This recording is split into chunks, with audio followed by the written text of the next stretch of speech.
कर्ण बने इन 5 बड़े दान के कारण दुनिया के सबसे बड़े दानवीर। भगवान कृष्ण ने भी कर्ण को सबसे बड़ा दानी माना है। अर्जुन ने एक बार कृष्ण से पूछा कि सब कर्ण की इतनी प्रशंसा क्यों करते हैं। तब कृष्ण ने 2 पर्वतों को सोने में बदल दिया और अर्जुन से कहा कि इस सोने को गांव वालों में बांट दो। अर्जुन ने सारे गांव वालों को बुलाया और पर्वत काट काट कर देने लगे और कुछ समय बाद थक कर बैठ गए। तब कृष्ण ने कर्ण को बुलाया और सोने को बांटने के लिए कहा, तो कर्ण ने बिना कुछ सोचे समझे गांव वालों को कह दिया कि ये सारा सोना गांव वालों का है और वे इसे आपस में बांट ले। तब कृष्ण ने अर्जुन को समझाया कि कर्ण दान करने से पहले अपने हित के बारे में नहीं सोचता। इसी बात के कारण उन्हें सबसे बड़ा दानवीर कहा जाता है। पहले दान, कवच और कुंडल। भगवान कृष्ण ये भली भांति जानते थे कि जब तक कर्ण के पास उसका कवच और कुंडल है, तब तक उसे कोई नहीं मार सकता। ऐसे में अर्जुन की सुरक्षा की कोई गारंटी नहीं। उधर देवराज इंद्र भी चिंतित थे, क्योंकि अर्जुन उनका पुत्र था। भगवान कृष्ण और देवराज इंद्र दोनों जानते थे कि जब तक कर्ण के पास पैदाइशी कवच और कुंडल है, वह युद्ध में अजेय रहेगा। दोनों ने मिलकर योजना बनाई और इंद्र एक विप्र के वेश में कर्ण के पास पहुंच गए और उनसे दान मांगने लगे।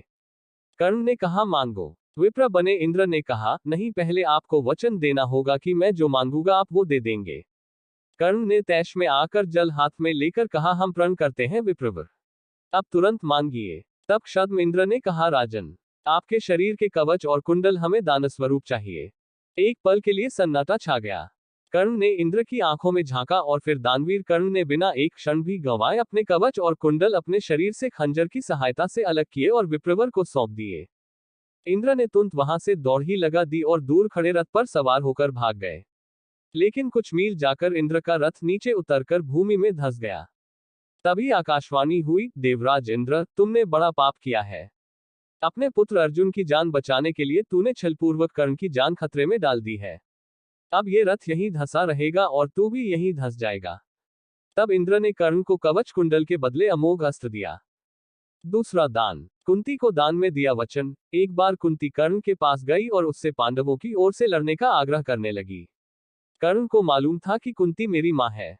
कुंती के लाख समझाने पर भी कर्ण नहीं माने और कहा कि जिनके साथ मैंने अब तक का अपना सारा जीवन बिताया उसके साथ मैं विश्वासघात नहीं कर सकता। तब कुंती ने कहा कि क्या तुम अपने भाइयों को मारोगे। इस पर कर्ण ने बड़ी ही दुविधा की स्थिति में वचन दिया, माते, तुम जानती हो कि कर्ण के यहाँ याचक बनकर आया कोई भी खाली हाथ नहीं जाता, अतः मैं तुम्हें वचन देता हूं कि अर्जुन को छोड़कर मैं अपने अन्य भाइयों पर शस्त्र नहीं उठाऊंगा। तीसरा दान, कृष्ण ने ली दान की परीक्षा। जब महाराज युधिष्ठिर इंद्रप्रस्थ पर राज्य करते थे तब वे काफी दान आदि दिया करते थे। पांडवों को इसका अभिमान होने लगा। भीम व अर्जुन ने श्री कृष्ण के समक्ष युधिष्ठिर की प्रशंसा शुरू की कि वे कितने बड़े दानी हैं। लेकिन कृष्ण ने उन्हें बीच में ही टोककर कहा, हमने कर्ण जैसा दानवीर कहीं नहीं देखा। पांडवों को ये बात पसंद नहीं आई। तब कृष्ण ने कहा कि समय आने पर सिद्ध कर दूंगा। कुछ ही दिनों बाद एक याचक युधिष्ठिर के पास आया और बोला, महाराज, मैं आपके राज्य में रहने वाला एक ब्राह्मण हूं और मेरा व्रत है कि बिना हवन किए कुछ भी नहीं खाता पीता। कई दिनों से मेरे पास यज्ञ के लिए चंदन की लकड़ी नहीं है। यदि आपके पास हो तो मुझ पर कृपा करें, अन्यथा हवन तो पूरा नहीं ही होगा, मैं भी भूखा प्यासा मर जाऊंगा। युधिष्ठिर ने तुरंत कोषागार के कर्मचारी को बुलवाया और कोष से चंदन की लकड़ी देने का आदेश दिया। संयोग से कोषागार में सूखी लकड़ी नहीं थी। तब महाराज ने भीम व अर्जुन को चंदन की लकड़ी का प्रबंध करने का आदेश दिया। लेकिन काफी दौड़ धूप के बाद भी सूखी लकड़ी की व्यवस्था नहीं हो पाई। तब ब्राह्मण को हताश होते देख कृष्ण ने कहा, मेरे अनुमान से एक स्थान पर आपको लकड़ी मिल सकती है, आइए मेरे साथ। ब्राह्मण ये सुनकर खुश हो गए। बोला, कहां पर। तब भगवान ने अर्जुन व भीम का भी वेश बदलकर ब्राह्मण के संग लेकर चल दिए। कृष्ण सबको लेकर कर्ण के महल में गए। सभी ब्राह्मणों के वेश में थे, अतः कर्ण ने उन्हें पहचाना नहीं। याचक ब्राह्मण ने जाकर लकड़ी की अपनी वही मांग दोहराई।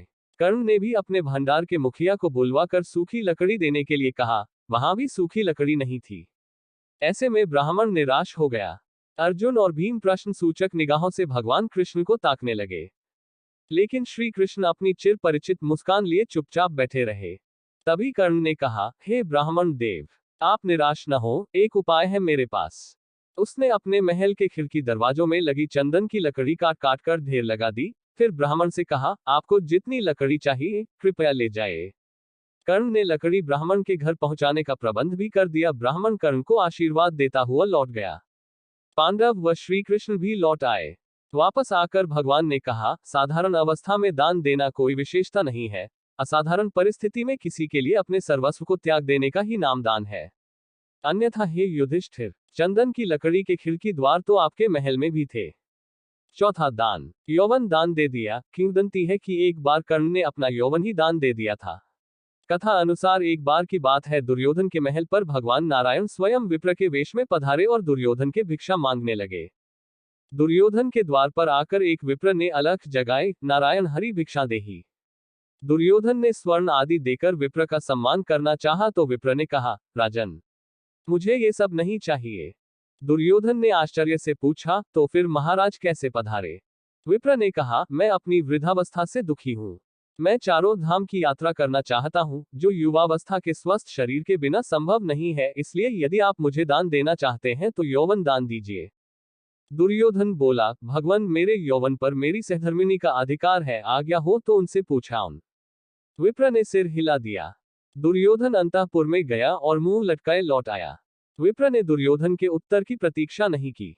वह स्वत समझ गए और वहां से चलते बने। उन्होंने सोचा, अब महादानी कर्ण के पास चला जाए। कर्ण के द्वार पहुंचकर विप्र ने अलख जगाए, भिक्षा देही। कर्ण तुरंत राजद्वार पर उपस्थित हुआ। विप्रवर, मैं आपका क्या अभीष्ट करूं? विप्र ने दुर्योधन से जो निवेदन किया था वही कर्ण से भी कर दिया। कर्ण उस विप्र को प्रतीक्षा करने की विनय करके पत्नी से परामर्श करने अंदर चला गया, लेकिन पत्नी ने कोई न नुकुर नहीं की। वह बोली, महाराज, दानवीर को दान देने के लिए किसी से पूछने की जरूरत क्यों आ पड़ी? आप उस विप्र को संकोच यौवन दान कर दे। कर्ण ने अविलंब यौवन दान की घोषणा कर दी। तब विप्र के शरीर से स्वयं भगवान विष्णु प्रकट हो गए, जो दोनों की परीक्षा लेने गए थे। पांचवा दान, सोने के दांतों का दान। कर्ण दान करने के लिए काफी प्रसिद्ध था। कहते हैं कि कर्ण जब युद्ध क्षेत्र में आखिरी सांस ले रहा था तो भगवान कृष्ण ने उसकी दानशीलता की परीक्षा लेनी चाहिए। वे गरीब ब्राह्मण बनकर कर्ण के पास गए और कहा कि तुम्हारे बारे में काफी सुना है और तुमसे मुझे अभी कुछ उपहार चाहिए। कर्ण ने उत्तर में कहा कि आप जो भी चाहे मांग ले। ब्राह्मण ने सोना मांगा। कर्ण ने कहा कि सोना तो उसके दांत में है और आप इसे ले सकते हैं। ब्राह्मण ने जवाब दिया कि मैं इतना कायर नहीं हूं कि तुम्हारे दांत तोड़ूं। कर्ण ने तब एक पत्थर उठाया और अपने दांत तोड़ लिए। ब्राह्मण ने इसे भी लेने से इनकार करते हुए कहा कि खून से सना हुआ ये सोना वह नहीं ले सकता। कर्ण ने इसके बाद एक बाण उठाया और आसमान की तरफ चलाया। इसके बाद बारिश होने लगी और दांत धुल गया।